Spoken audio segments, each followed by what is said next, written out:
Почему казахи не выключали свет 40 дней после смерти? У казахов существует древняя традиция не выключать свет, шрах, свечи в доме в течение 40 дней после смерти человека. Это поверье берет свои корни из исконной веры тюркских народов, где душа умершего проходит несколько этапов перехода в загробный мир. В древности считалось, что после смерти душа не покидает мир мгновенно.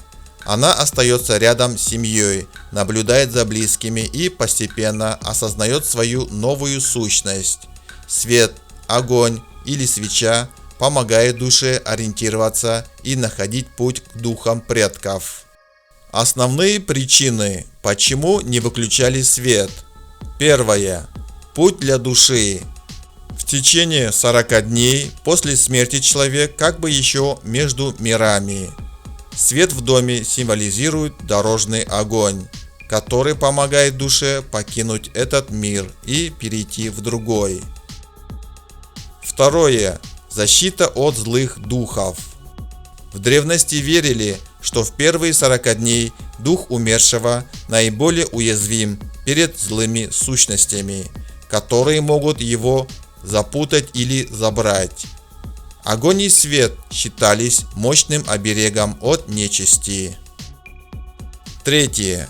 Ритуал очищения. Свет также играет роль в очищении пространства.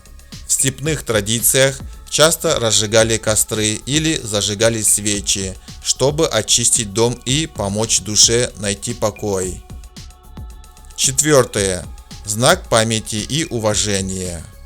Выключить свет до окончания 40 дней означало бы забыть об умершем и прервать с ним связь раньше времени.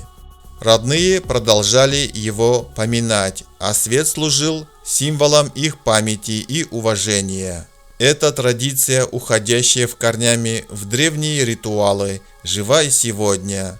Даже если ее не все соблюдают в современном мире, она остается частью казахского духовного наследия и древней мудрости предков.